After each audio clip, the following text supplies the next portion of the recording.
Hi, it's Rabbi Jeremy. When I recorded the video that you're about to see, I mispronounced one of the Hebrew words, and I kept saying arba instead of Aravah. I made a mistake.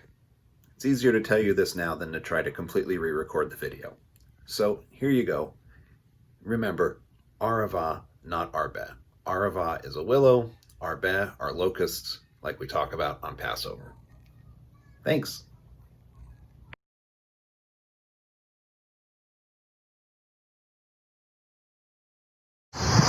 Hi, it's Rabbi Jeremy from Machar. I'm here outside in the condominium complex that I live in, and I'm here today to talk to you about some of the words related to Sukkot. So this is our Words on Wednesday video. 2 days ago it was Yom Kippur. Last week we started talking about Sukkot with a couple of Sukkot-related words. So we talked about the word Sukkah and Sukkot, and we talked about Ushpizin, and I said Ushpizin isn't really Hebrew. It's an Aramaic word, but it's important for the holiday anyway. So this is the other really important part of the holiday that I want to talk about for our Words on Wednesday series, and this is the Lulav and the Etrog that lots of people shake and use on the holiday of Sukkot. So let's talk about these as words. The Etrog is easier to talk about, so we'll start with the Etrog, because there's only one part of the Etrog, just the Etrog. The Etrog, you can see, is kind of a bumpy-looking, lemony sort of thing. It's not exactly like a lemon. It smells like a lemon. It's got a very bumpy skin, and the rind is really, really thick. So in an etrog about this big, there may only be about that much fruit, and then the rest is all rind. So you use this on Sukkot, and then once Sukkot is over, what do you do with this? Because lemons aren't really all that yummy for most people to eat on their own to start with, and then there's not that much fruit in this thing, right? So what do you do with this? So a lot of people keep it, and they'll hang on to it, and they'll keep them year after year after year, and it's a nice memory of this Sukkot or that Sukkot. And they can also be used to just kind of make things smell nice, kind of like potpourri. Okay, so that's one thing that you can do with it. The other thing you can do is you can actually use the rind to make a marmalade or a jam or something like that. And it's very tangy, right? So you use a marmalade, it's kind of like lemon marmalade or orange marmalade, something like that, except that you use...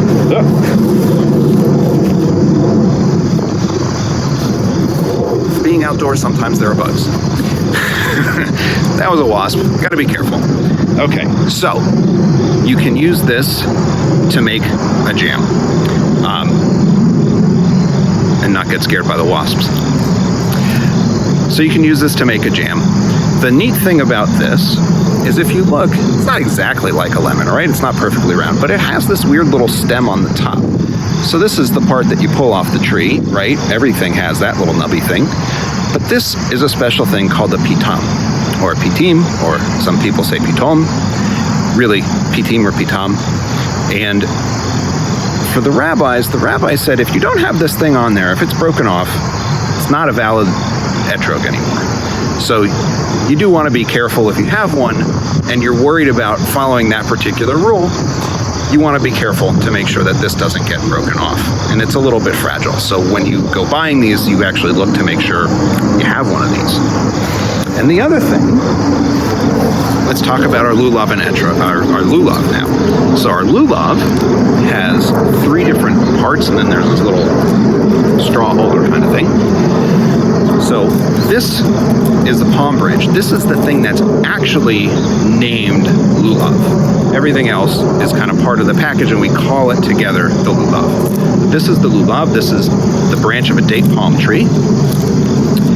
This is myrtle. The Hebrew word for myrtle is Hadas. And if you're thinking, do I know of somebody named Hadas? Maybe not. You might, but you might know somebody named Hadassah, or you might know Queen Esther from Purim. Her other name in Hebrew is Hadas. This is arba. Arba is from a willow. And the Torah talks about having the fruit of a goodly tree, piece of a date palm, and what we've translated, we think, as myrtle and willow, as part of these 4 things that you use on Sukkot. So let's talk about these 4 things and what you do with them.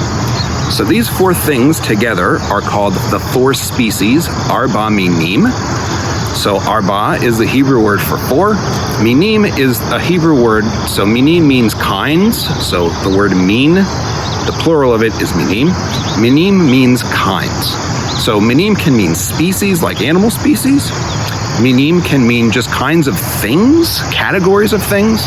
And minim can actually mean all kinds of other things, including, if you've ever said the blessing for challah or bread, hamotzi lechem min haaretz, that word min related to the word minim for the species.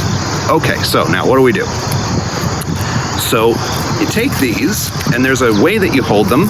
If you're looking at it, you hold it like this, with the myrtle over here, the willow over here, and the lulav in the middle. You take your etrog, you couple them together, and then a lot of people here, holding it like this, say a blessing, and there's all kinds of different blessings you can say. Many people believe that there's a commandment to shake the lulav and the etrog, so there's a whole thing about there's a blessing for specifically the lulav and the etrog. And if it's the first time, they'll also say shehecheyanu, a blessing that recognizes that this is a special time. And once they've said the blessing, they turn it so that the pitam is facing up, so that they're now going to perform the commandment the way the rabbis say the commandment should be performed. And then you face this toward you.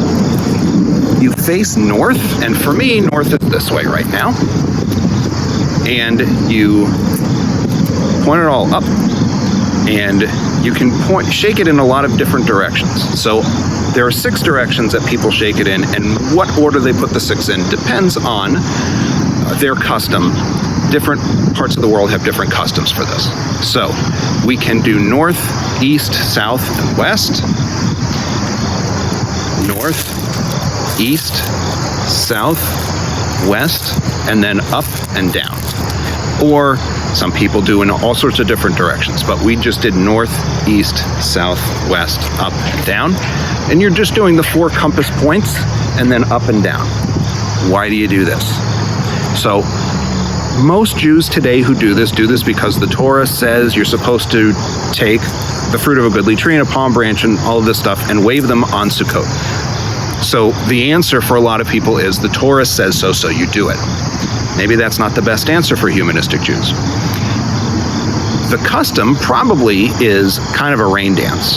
And then over time, it got adapted as part of the Torah, not as a rain dance, but it was just part of a harvest festival that became Sukkot. But we can recognize a rain dance for what it is, that Judaism preserved a rain dance kind of a folk custom. So that's kind of what's going on. Because in Israel, Sukkot is the beginning of the rainy season. And if the rain comes too late or the rain doesn't come enough, crops don't grow, and that can be really, really, really disastrous when you live someplace where there's a lot of desert. So it's important that it rains, and that's one way that a lot of people in a lot of religious traditions have moved, is to kind of have a rain dance sort of a custom. And that's probably how we started the Lulav and the Etrog custom on Sukkot. So that's what people do with it. That's what you can do with these. The rabbis also, to try to explain why you use these things, came up with an explanation. They said there's 4 types of people in the world. Arba, minim, 4 kinds, 4 species. Okay. They said there's 4 kinds of people in the world.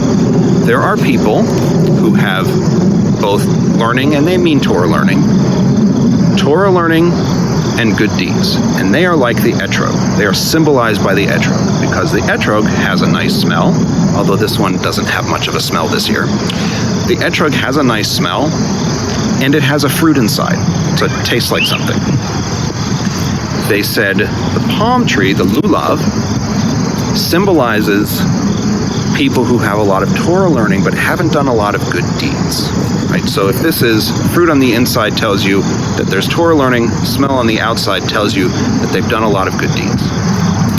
The lulav is from a date palm.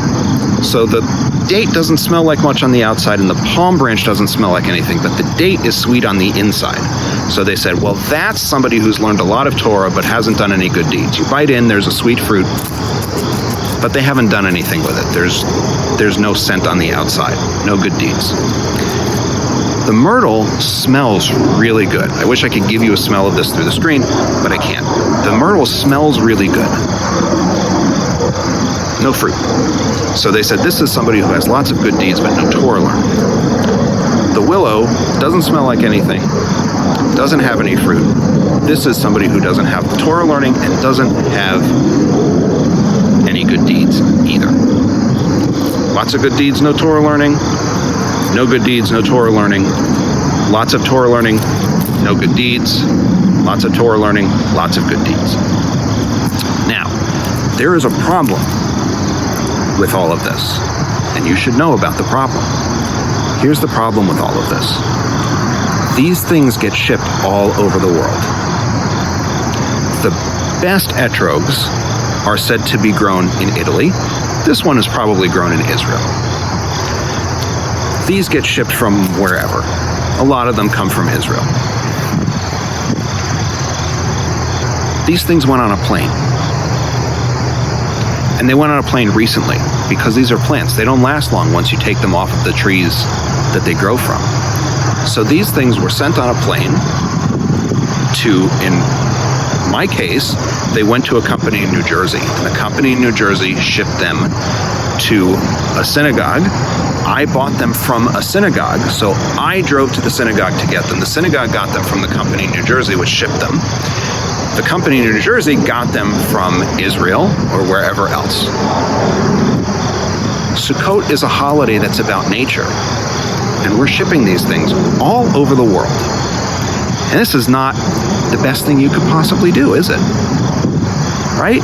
Because there's a lot of environmental waste. Sticking something on a plane, flying the plane across the Atlantic Ocean, putting it on a truck to take it from the airport to the company in New Jersey. The company in New Jersey sticks it on a truck to send it to the synagogue that I got it from.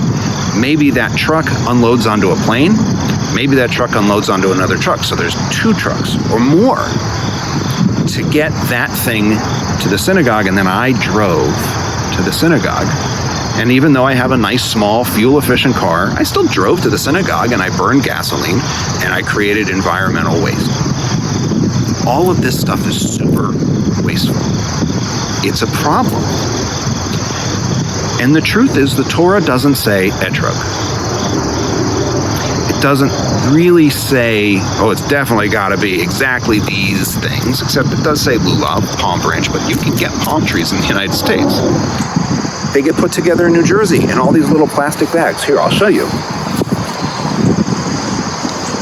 So all the little things come in these little plastic bags. The etrog, look at this.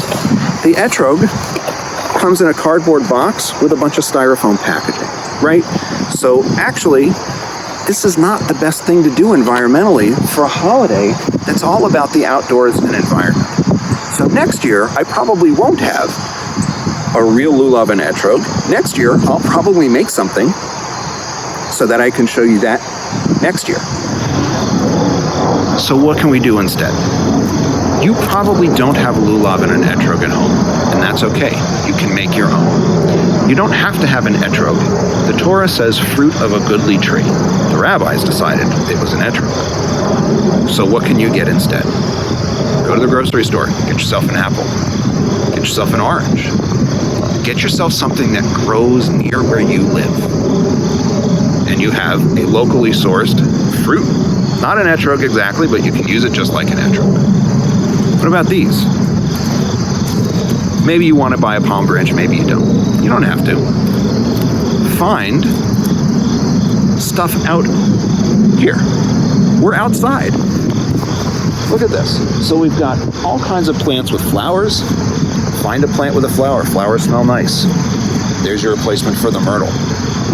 Don't have willows around? That's okay. We've got all kinds of other trees that don't really bear fruit. And don't really smell like anything. So grab something from one of those. Some maple leaves or some elm leaves or whatever. Want something that has some fruit? You got a cherry tree around? Grab a little branch from a cherry tree. Cherries don't smell like a lot on the outside. They have fruit on the inside, and once the flowers are gone, the branches don't smell like very much anymore. And then you've got your much more environmentally safe, much more sustainable arba minim for Sukkot. I hope you had a good Yom Kippur, and by a good Yom Kippur, I mean that I hope you had a Yom Kippur that was meaningful and that inspired you to be better, to do better things in the coming year. I hope that if you fasted, you had an easy fast. Fasting is not always so easy. Not eating for a whole day, and traditionally not eating for a whole day is 25 hours. It's a long time to go without eating. So I hope that if you fasted, you had a good fast, an easy fast. I hope that you had a good, meaningful Yom Kippur.